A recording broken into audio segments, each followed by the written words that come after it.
ఎవరు ఆన్ చేయాలో వాడు చేస్తే ఆనవుతుంది కానీ ఈ తాసిల్ మోటార్లు వచ్చేసి మోటార్లు ఆన్ చేస్తే ఆనవుతాయా?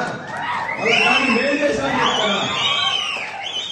కాబట్టి ఎలా ఆ మోటార్లకు డబ్బులు ఇచ్చింది కేసీఆర్, పని నేర్పించింది కేసీఆర్. చివరికి మళ్ళీ మేము మా పాదాలు అక్కడ పోయి అని మేం చేస్తేనే అయింది. అందుకే మళ్ళీ ధర్మసారి పోయి అని నీళ్ళు చదువుకున్నాడు. మేము అక్కడ పోయి మొత్తం పంపులాన్ చేసి వచ్చినాం. వాళ్ళ తర్వాత వేసుకోవచ్చు. అంతకుముందు రోజు రాత్రే నీళ్ళు వచ్చినాయి. అది ఫీల్డ్ అయినా మేమే పోయి మాట్లాడినా చేసినాం, అసెంబ్లీ అయినా మాట్లాడినాం, అధికారులతో అయినా మనమే మాట్లాడినాం. అంటే దీని మీద ప్రేమ ఎవరికి ఉంటది? ఇవాళ మన ప్రాంతంలో మనందరం కూడా ఇక్కడ మట్టి బిడ్డలం. ఆయనకి ఇక్కడ ఏమున్నది? స్టేషన్ కలుపుకున్నట్టు ఆయనకి ఏం సంబంధం? ఏం లేదు కదా. అందుకే దాని మీద ప్రేమ ఉండదు. ఏదన్నా ప్రేమ ఉంటే రాజన్న కంటే మాకంటే ఎక్కువ దానికి ఉండదు కదా. కాబట్టి ఇవాళ దేవాలయాల గురించి చేతగాని ప్రభుత్వం ఇది ఏమన్నా చేసిందంటే మనం ప్రతి గ్రామాల్లో కూడా చెప్పాలి.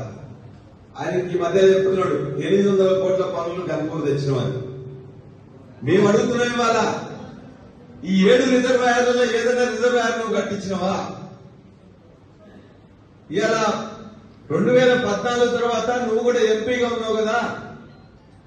ఇవాళ జానక్పూర్ లో గాని, రాజారం గాని, లేకపోతే పైన మల్కాపూర్ గాని ఎక్కడ గాని పాయింట్లు ఓటీ పాయింట్లు ఎవరు ఇప్పించారు?